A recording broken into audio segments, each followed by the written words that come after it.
I'm Alex Larson, dietitian, Ironman finisher, and host of Endurance Eats, the podcast where we break down the science of endurance nutrition and turn it into clear, practical nutrition advice to revolutionize how you think about fueling your body. So grab a seat, or keep moving if you're out training, and let's get started. This episode is brought to you by my one-on-one nutrition coaching program. If you're training hard but still second-guessing your nutrition, if you're hungry all the time, running low on energy, or wondering why your training isn't translating into the results you want, you're not alone. And that's exactly why I created my one-on-one nutrition coaching program. We work with endurance athletes who are looking for clarity, who are tired of winging it or Googling their way through fueling. You want to get leaner without tanking your energy or performance. You want to keep your strength, train well, and feel good in your body. Through a personalized nutrition plan with direct one-on-one support, we help you fuel smarter, get that appetite under control, feel more energized throughout the day, and make your nutrition sustainable. This isn't about restrictive dieting. It's about building something that works for you and your unique life and goals. We work with all levels of endurance athletes. This program is designed for real athletes with real lives. Head to alexlarsonnutrition.com or grab the link in the show notes for more information. Hey friends, welcome back to the Endurance Eats podcast. Today I'm joined by my incredible dietitian team for a conversation that hits close to home for us. How to fuel that athlete life well when you also have a family to feed. We know it's hard. Feeding your family is hard, especially when you have young kids. Fueling yourself well as an endurance athlete is hard. And doing both together, that is next level juggling, and it's easy to get overwhelmed. But it's not impossible. In this episode, we're sharing our real life strategies, time-saving hacks, and favorite convenience foods that help us stay fueled and sane. Whether you're cooking for picky kids, squeezing meals in during swim lessons, or just trying to survive the weekday dinner rush, we've got practical tips to make it all be a little more doable and a little less overwhelming. Let's get into it. All right, the irony of recording this topic today, ladies, is that, Hannah, you have a new babysitter watching your daughter, and then my youngest is napping right now, so we're going to be super productive during this time away from our kids and talk about how athletes can fuel themselves well as a parent, in a family setting. I will say one of the most common questions that I get from athletes when I have that first kind of initial chat with them, when they're asking questions about the program and what it's like, oftentimes they're like, can you let my wife know what she's supposed to cook for me if she has to cook a separate meal? And I'm like, oh, no, there's no separate meals. We want you to still eat as part of the family, but there's definitely some tweaks and adjustments that we can make to still support your needs as an athlete. So no, you don't have to worry about your spouse having to cook something separate. We want it all to still feel like your normal everyday lifestyle. And you ladies would agree as well. I'm seeing you guys nod your head because we ourselves have lived the athlete lifestyle. All three of us have kids. Hannah, you have one. Mary, you have two. And I went off the deep end and had a third. And we're living the chaos here. The challenges of feeding young kids, because sometimes it feels like they just live off berries during the summer months. And my one lives off yogurt. He eats a lot of yogurt. He just all of a sudden, when he's hungry, he'll down 3 cups of yogurt. Yogurt. I'm like, what? Okay. Yep. You just described my daughter's lunch to a T today. It was literally air and berries. How can you run circles around our upstairs for hours and then just exist on that? I don't know. Kids. Right now, my youngest is all about the applesauce. She sees that in the fridge and just milk. Just loves especially if I put a little strawberry syrup in there. She's thinks that's the greatest thing ever. And so but she calls it appy sauce. So she's the appy sauce. Mom needs those for her workouts. So fun. But let's talk about some hacks, some to-dos that athletes can do in their day-to-day to fuel themselves well in their endurance athlete training, but also still nail it as a parent and feeding their family, because the balance between the two is tough, but I think it's definitely not impossible, but it just takes a little more creativity. So we want to inspire with some ideas. You don't have to do all of these. This is us just throwing out things for you to be like, oh, I could do that, or oh, that I've never thought about it that way and giving it a try. Because everyone's a little bit different. And so kind of trying on different things and see what works for you is definitely the point of this episode, is for us to just give you all sorts of inspiration during this. So ladies, let's start with convenience foods. That's a big topic, because we talk a lot about in our own lives, like things that we love to have as staples in our house.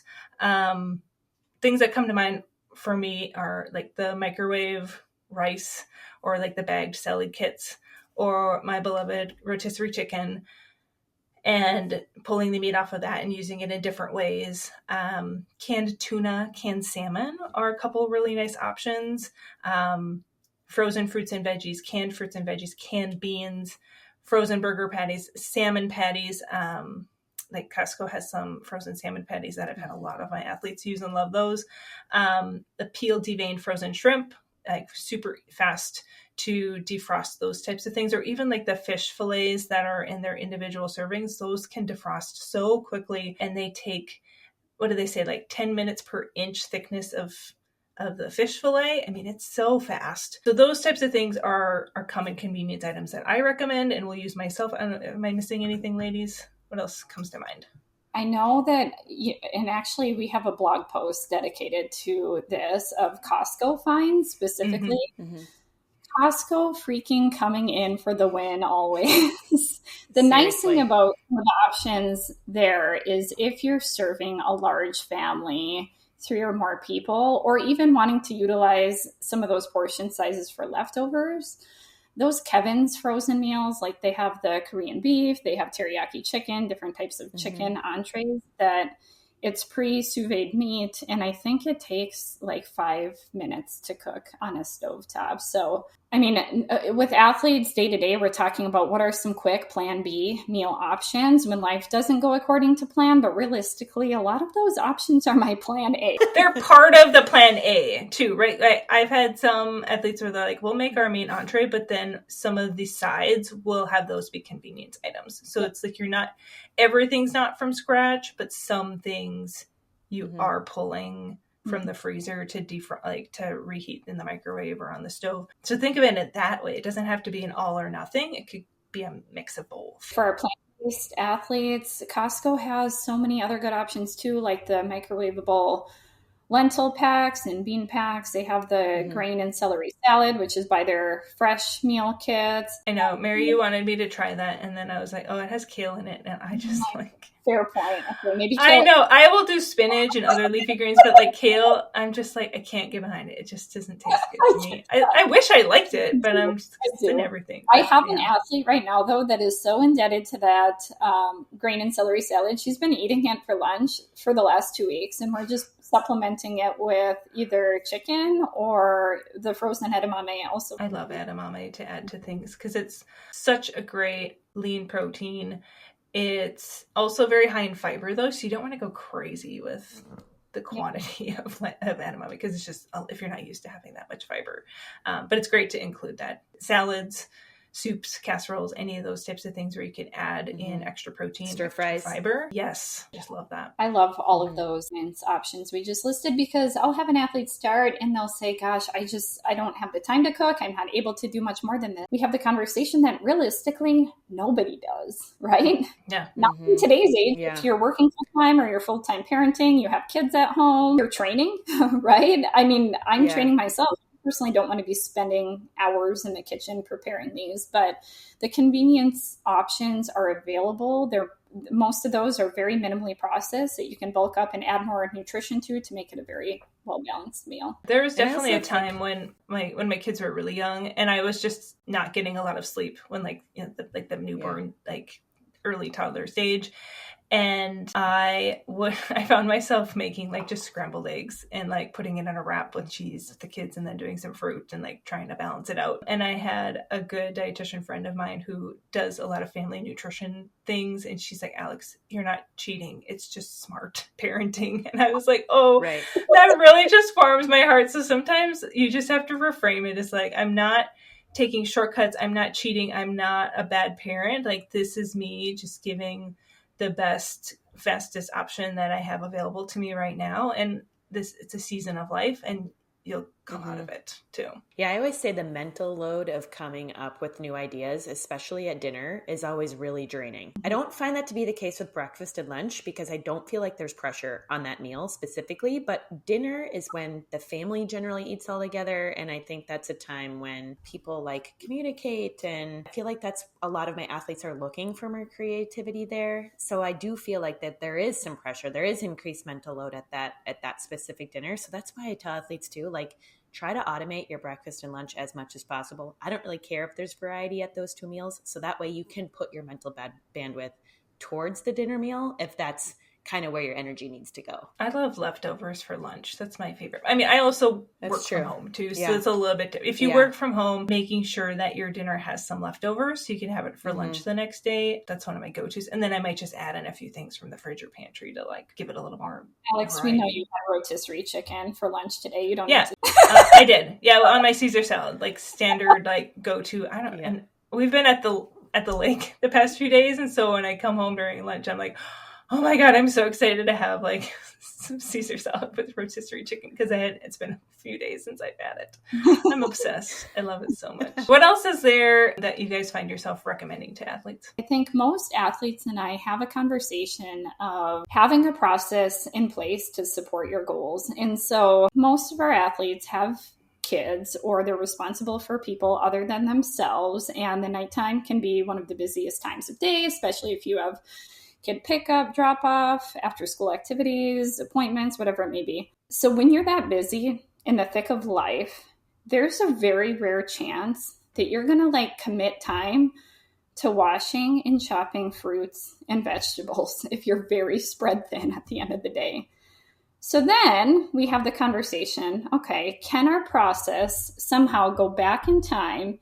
Is there a time during the week that you can carve out even 20 to 30 minutes to obtain fruits and vegetables and some nutritious proteins, wash, chop, and have some of those items pre-cooked already so then you can quick put together a meal in 15 minutes if needed. I would say realistically, that is a strategy that my family takes. And usually I am having to kind of supplement that midweek as well because to our conversation before, it's like they eat a pound of berries every 2 days, but it's better than the alternative, right? Of them either not eating or eating, a pound of Oreos, whatever it may be. But I would say most of my clients and I are having the conversation of your process needing to support your goals. And at some level, there does need to be prep work involved. Yeah. And that's going to look different for every single athlete. There's some athletes where their prep initially might just be to hard boil some eggs, maybe cook one grain, brown rice or quinoa, and then chop vegetables, and that's it. And that's okay, right? Because we can still piece together some components of a meal with those options available. And it's going to be much better than, when you're in the thick of that moment, not having any of those options available. When it comes to the prepping, it's like it's a task that a lot of people hate. So make it fun. Like have your kids maybe have that screen time and you're like, okay, I'm going to take half an hour and I'm going to listen to my favorite podcast. Could be our podcast. Or it could be, I'm going to put something on my iPad and I'm going to watch, catch up on my favorite show. Like have it be a little bit fun where you feel like you're almost multitasking a little bit and doing something that you enjoy, but also getting in that menial task of like chopping vegetables or prepping something. I tell people too with the prepping, it's like anything else. It's like you have your weekly training program and you're looking ahead, probably planning like, when am I going to be able to fit this in my week? The same has to be done with nutrition. If you are, as you said, Mary too, like having specific goals, whatever those goals are, there has to be some thought and pre-prep involved so you can execute the plan properly. And that's why I tell people to sometimes with tracking, I always say pre-log it. It doesn't really make sense for me to like have you log after you've eaten. Like sometimes I'll have athletes say, oh, I didn't track over the weekend, I'll track. And I'm like, don't even worry about it. Take the time to pre-log the next couple of days so that you have a framework and you can execute. And at the end of the day, you can hit your protein or whatever our goal is and not feel like you get to the end of the day and you kind of just miss the mark. So it's really with anything, I think really thinking ahead is going to serve you really in every facet in life, truly every facet. Don't ask your kids what they want to eat. Just make it. My husband, lately I've been trying to get him to cook more meals and prep more things and so he'll just ask the kids, what do you guys want to eat? I'm like, why are you asking them? Like, do not, like, just go and make something. Like, you make the decision. And like, he looks at me like I'm annoying, but I'm just like, don't ask your kids what they want to eat. I'm just curious, what do they say? Like, what's like their go-to? Usually mac and cheese is like their go-to, or for the middle one, the 5-year-old, it's like egg wraps, is what he called it. It's scrambled eggs and a wrap with cheese. That's like his right now. As a 5-year-old, he needs to go to school. He needs to start kindergarten here, something fierce, and like get some school lunch. And there's just something about school lunch where it like expands their willingness to try new foods. I've noticed that with my oldest. He's so much more diverse in what he's willing to eat just from school lunch the past couple of years. So yeah, it's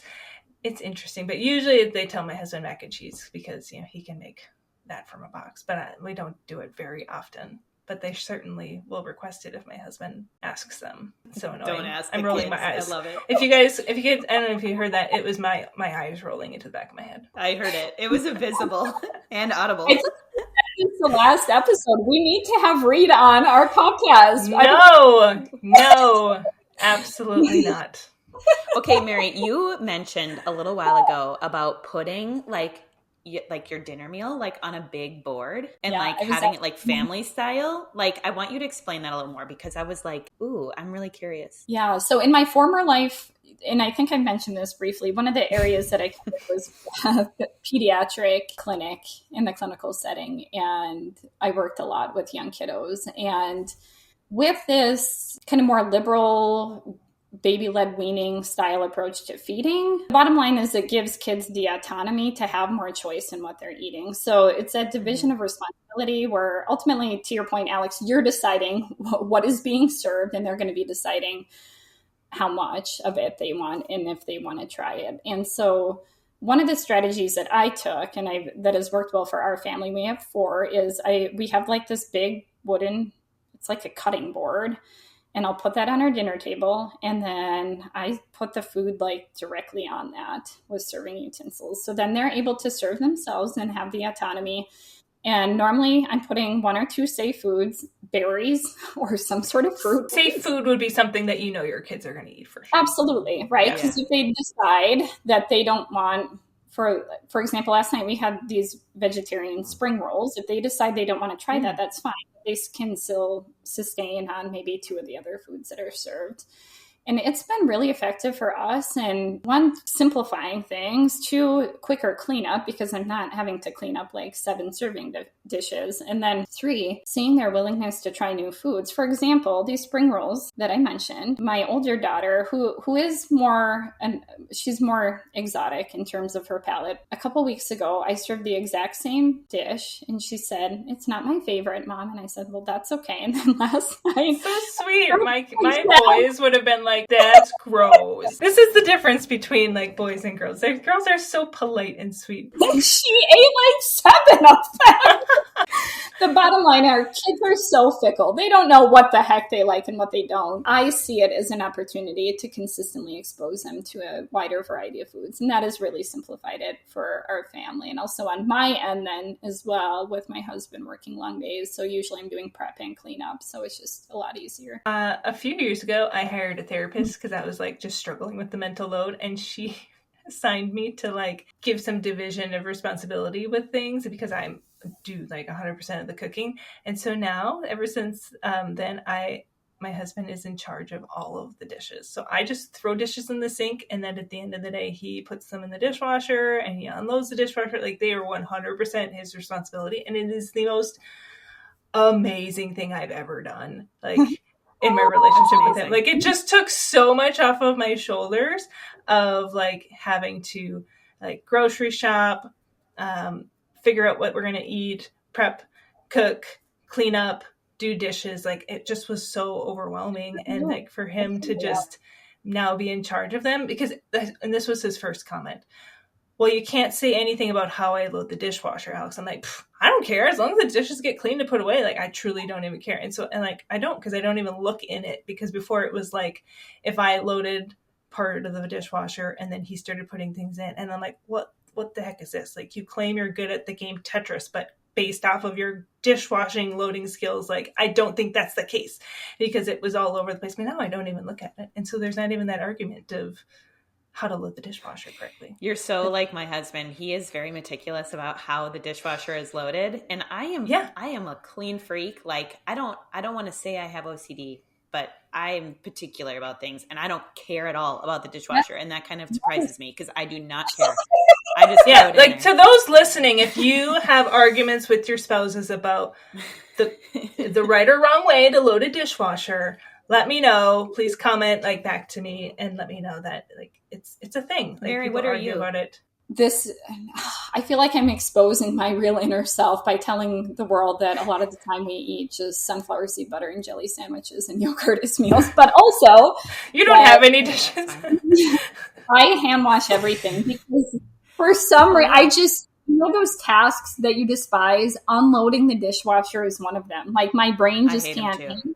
And so then for me, it's just easier to see them sitting there on the counter and then unload them. I can't stand hand washing dishes. It's the worst. Yeah. Okay, I love the idea, and let me know if you guys do this, assigning like a theme or like always like having one night during the week that's always like a certain food.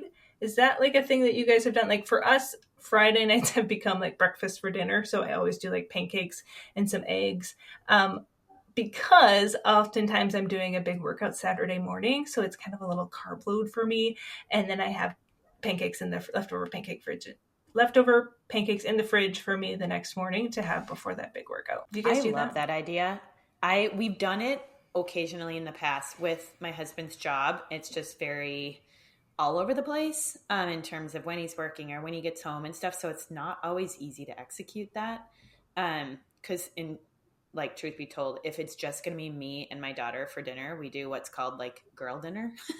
It's just kind of like a snack. You know what I mean? It's just like a bunch of random things kind of rather than like an actual, like I made like a 30-minute meal or whatever. Yeah. But I really love the idea of that because I really do think it automates so much. Like part of that mental load that you talked about, Alex, where it's like, okay, if we know Monday is pasta night, like you can riff off of that in so many different ways, whether it's like spaghetti or like something kind of like Thai inspired. And then if it's like Taco Tuesday, Stir Fry Wednesday or something like that. And like you said, breakfast or dinner on Friday.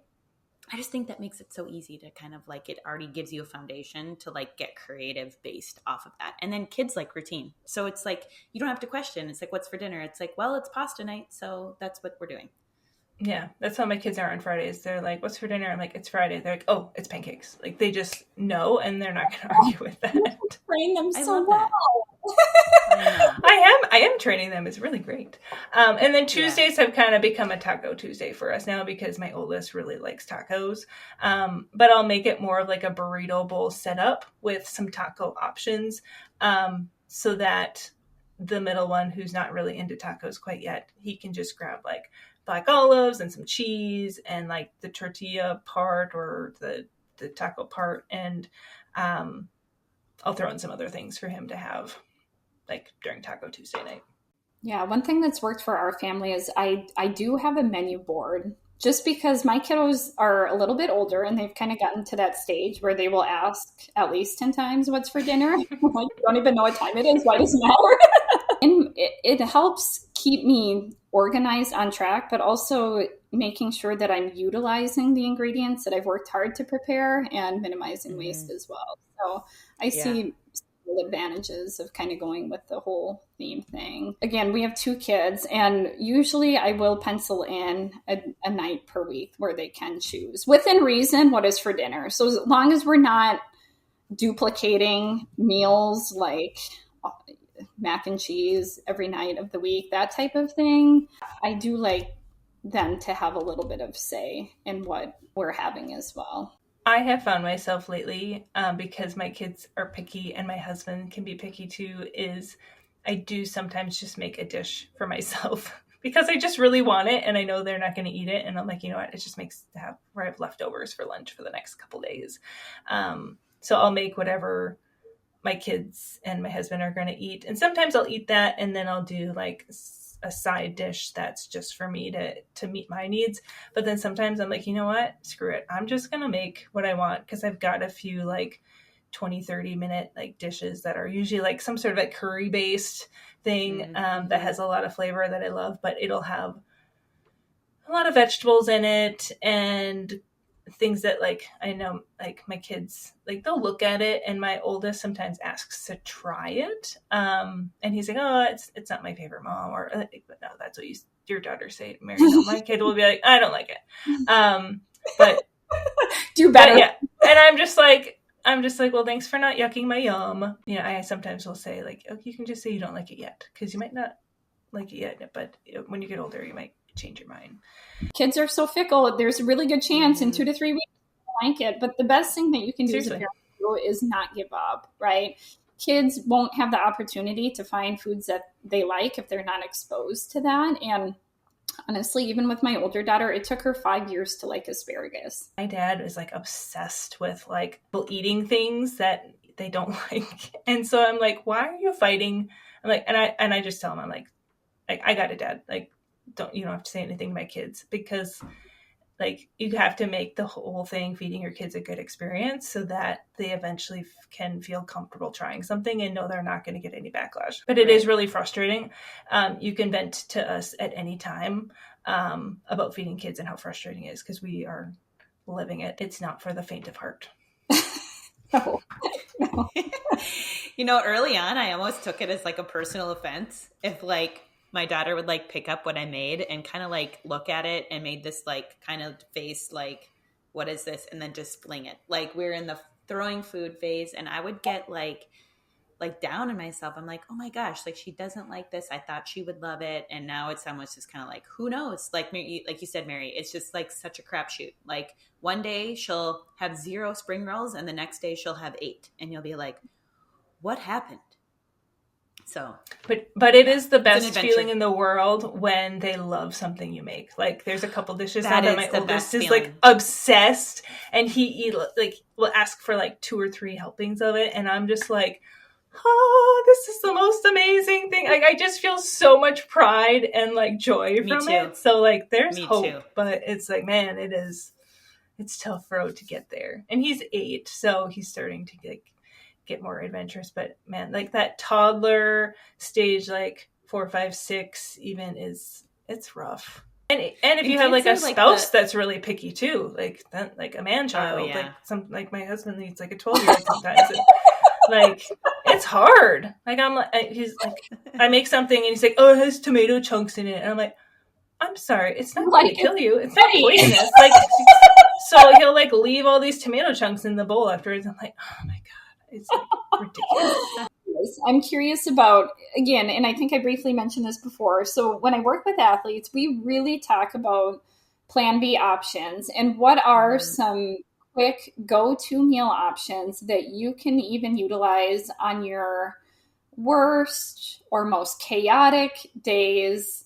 I'm curious, what are some of your go-tos? Mine is like always stir fry in that case, because we can have literally everything in our pantry at all time or freezer.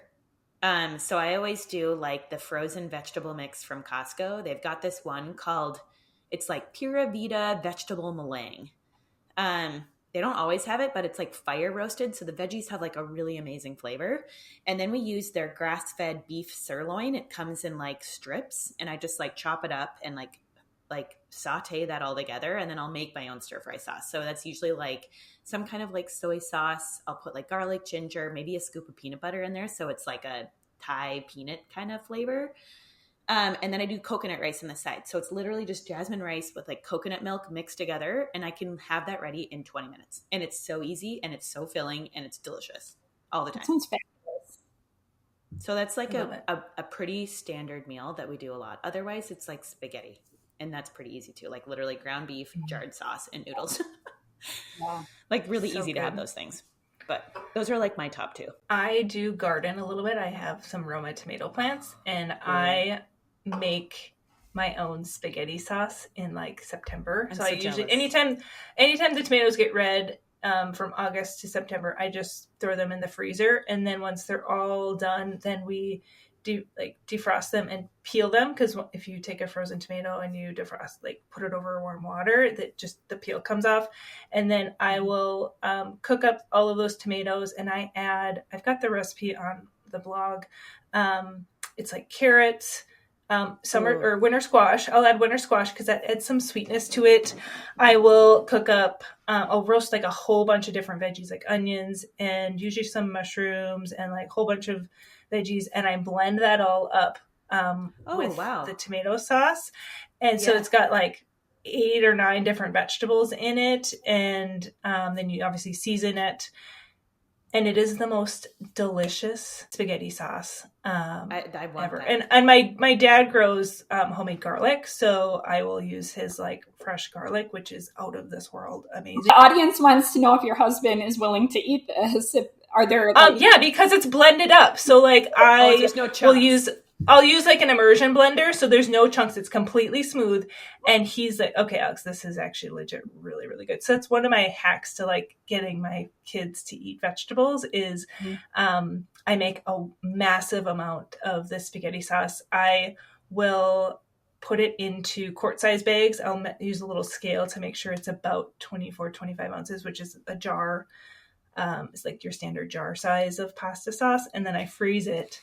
And that's what I use for a whole year. I think I made like 25, 26 quart-size bags of pasta sauce. And it's so good. I actually have 2 right now thawing in the crock pot because I have to make spaghetti for my whole like family, like my parents and my brother and sister and their families all tonight at the cabin. So I'm pretty excited to like show off my spaghetti sauce to them. Okay, I feel like this is another like possible career venture for you, like your homemade spaghetti sauce. You could totally do that. That sounds delicious. It's so good, and I mean, the recipe of like the base of it is on the blog. It's well worth doing if you can get from a farmer's market a bunch of Roma tomatoes, or like I usually grow 4 plants, and I get like tomatoes coming out of my ears, like they're just everywhere. But that's one of my hacks, that to just get like some fresh, like really amazing, like homemade produce that way into a way that my kids will, and my husband will eat it. That sounds amazing. I've also heard too that like gardening with your kids, I don't know how much your kids are actually helping you garden, but I've also heard that can really help establish like them more interested in trying foods. Again, as busy athletes, a lot of you are probably working. It's like, when am I going to have a time to garden? But if you love gardening and it's a hobby, I think it's an excellent way to get your kids involved. My 5-year-old says he wants to be a tomato farmer when he grows up. And I'm like, you don't even eat tomatoes. God, that's cute. And he's like, well, but you like tomatoes. I'll grow them for you, Mom. And I'm like, oh my gosh, like just like the sweetest, most thoughtful little boy. So sweet. I was like, tomato farming is a lot of work. Like, I don't know if like where we live is really like a great area to grow like that amount of tomatoes. But I love, like, you could just be a backyard, like gardener, and then also have a career buddy. So we'll see. The extent of my gardening right now is a basil plant from Trader Joe's on my kitchen counter. That is the extent of my gardening that I water every day. I would love to have a big garden. I just, we just haven't gotten to building that all yet. Cause it would need to have a fence because of the deer and the rabbits and the bear. Yeah. There's some critters out there that will wreak havoc on my garden. I think like batch cooking, doing things like spending a day, like a rainy day, like doing a bunch of like batch cooking that you can put in the freezer and use for future like plan B meals. That's one of my favorite ways to do things. But especially in like the long Minnesota winters, my mom and I will often take a Saturday or a Sunday where we will just cook all day long and make a bunch of meals and then freeze them. We do that with pasties. We do that with pot stickers. I love that. A different thing like that. That's kind of fun to do like as a family, and it gets the kids involved too, to just see like the work that gets put into meals, and it saves you time down the long run. Yeah, I'm going to be entirely candid here. My plan B meal is sandwiches. Peanut butter and jelly. Like, yeah, my 5-year-old could live off of those. I think. And I have all this conversation school year long. It's like there is nothing wrong with a turkey sandwich and some fruit as a meal. So often, they envision like these grandiose plans of, scratch cooking and all of these things that are homemade when I mean, most people don't have the time or energy. So with knowing that, can we have quick go-to meals that are going to help prevent either not eating, right, and underfueling workouts, or B, stopping for fast food and feeling pretty horrible about some of the choices that you've made. Yeah. I mean, a meal should have 3 food groups, 3, like at least, or like a protein, a carb, and a fruit and a vegetable. Like for a meal, like if you can get those 3 things in there, you're doing pretty good. With a snack, I usually like to see both protein and carbs, like just keeping track of that and saying, okay, I've got like a good variety here. And it might just be like a bowl of spaghetti, but like your noodles are your carbs, you've got protein in there. And then, your sauce is your vegetable there. And then maybe having something else on the side to go with it. But it doesn't have to be elaborate. I think a lot of times with social media, we follow accounts where they do all of this like elaborate meals. They look these Instagram like beautiful pictures, and it makes you feel like unworthy that you like aren't even doing any of that. But it's like including that, like that's just not realistic. Like I don't even follow any of those because they just drive me nuts. Yeah, I do like Carolyn Chambers. I have her book, and Hannah, I think you have this book too, What to Cook When You Don't Feel Like Cooking. Love it. I really love her recipes. They are delicious. And when she says like 15 minutes, I'm like she means it. At my watch, I'm like, she means it. Like they are so fast. And there's some that are a little bit more elaborate, but they're great. And she explains in the sidebar like how you can swap out things if you don't have certain ingredients. Like she does a really nice job saying like this is just a base, but you can always use what you have available. Yeah, she also, if you guys aren't familiar with something called Substack, it's basically just like an online newsletter. She has a Substack. It's like $5 a month, but she does emails. I don't know how often, honestly. I don't know if it's like once weekly, but she'll do. I think it's a weekly email. Okay. Like she'll do recipes, and then she'll do like recipes from the archives, like previous ones that she's done. These recipes, I'm not kidding you. Like every single one that I've tried, I have really, really, really loved. And they're very easy. She gives like a million modifications, like including convenience items, or if you're like vegetarian or you don't like beef or turkey or whatever it is. That is honestly, that should have been my top hack, is because like if I'm ever in a rut, I'm like, I'll just go to Carol Chambers and see what she has to say. And she has 3 kids with another on the way. So know she's pregnant with her 4th. Yeah, and she's got 3 boys. I don't think she knows what the 4th is. But when she means like she is in like a pinch to get something on the table, like, and she also has like, these are specific kid friendly. She'll say like, she'll vouch. She'll like, my kids like this. And I trust her. I feel like she's not like one of those people that's just like telling you what you want to hear. Yeah, my husband and I are obsessed with the saucy eggs recipe right now, where that's good. Again, you take my homemade pasta sauce, I put it in a pan, heat it up, and then I plop like 8 or 9 eggs in there. You season them with some salt and pepper, and then you like just sprinkle some feta cheese or like some sort of and then you just use like some crusty bread. I like to make focaccia bread, so whenever I make focaccia bread, my husband knows that we're getting saucy eggs because it takes like 10-15 minutes to make. It's so fast and it's delicious. And he's like, I think I could make this. Good. I'm like, you could make this, hon. Like it is the easiest thing to make, but it's so Aren't those good. Also called like eggs in purgatory or something like that? Have you heard of that? Isn't that what they're also called? That kind of makes sense, actually. Eggs in purgatory. I mean, it's kind of like morbid. I don't know. It seems kind of dark. I know we call it she calls it saucy eggs in her cookbook, but it is like no. I like that. At first, as I looked at it, I'm like, this looks kind of weird. Like, how could this be good? And I'm like, well, I'm just gonna do it. And then my husband and I are just like raving fans. And then I usually eat the leftovers for lunch the next day, and he comes home and he's just so mad because he's like, oh, I was looking forward to the saucy eggs leftovers. He's like, yeah, I ate them. Sorry. I do feel like eggs like go with a lot of things. So they're really good with jam. They're really good with guac. They're really good with like even maple syrup if it drips from your pancake. Like it's good with tomato sauce. Like it's like, why are eggs like the universal protein option? Yeah, you forgot cheese. Cheese, peanut butter over oatmeal, like a runny yolk savory over oatmeal. So good. Yeah. So what we've come down to: eggs and Carolyn Chambers, and that's what your tips are. Yeah. and sandwiches. And hopefully this episode didn't make you too hungry, because now I feel like I need to have a snack. I don't know. Those eggs sound really delightful. I know. I kind of want to go have that. I started drooling a little bit at the thought of the coconut rice. Right. Yeah. Oh, I love coconut rice. It's like one of my favorites. and my daughter loves it too, which is like a win. Yeah. Okay. So recap here. Hacks, convenience foods, batch cooking, themed nights, have a plan B, plan C always in your like freezer, fridge, pantry. Don't be too hard on yourself. It's like a big thing. Oh my gosh, we're all struggling here. It's not easy. Don't give up, right? Like, gosh. Don't give up. Don't give That's up. So true.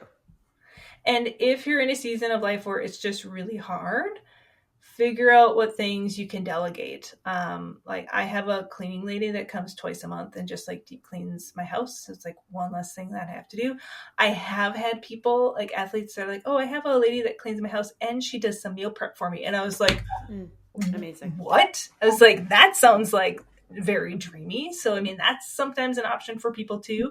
You could do like factor meals or those kind of like meal in services like every once in a while to kind of just take something off your plate. The most important thing is like having some structured like eating schedule, getting in food. Something is better than nothing, and figure out what works for you. Like there's and something that I hear from a lot of athletes are like, oh, I tried to meal prep, like do Sundays all day, like meal prep and for the whole week. And I'm like, that is a huge overwhelming undertaking in my mind. Like you don't have to do that. Your meal prep could just be like 20 minutes of just a few things to get you through the next few days. And that's good enough. Because I'll be honest too, like I've done that before where I've made meals for all of the week. And then by Friday, I'm like, yeah, I'm not eating that. That's gross. Yeah. Or, you know, it just doesn't, it's not the same. Like it doesn't taste the same as it did on Monday. And you're kind of like, yeah, I don't want to do that anymore. So I like the 3-day. I usually think in 3-day intervals. That's like another good pro tip there. Yeah. And then having a day of leftovers and like, then you get more groceries and like, that's how I do it is like, okay, get to the next 3 days, leftovers, and then get groceries and reset. It's just too hard to plan out. Like, I don't know how people can plan out a whole month. I'm like, I barely know what I've got going on tomorrow.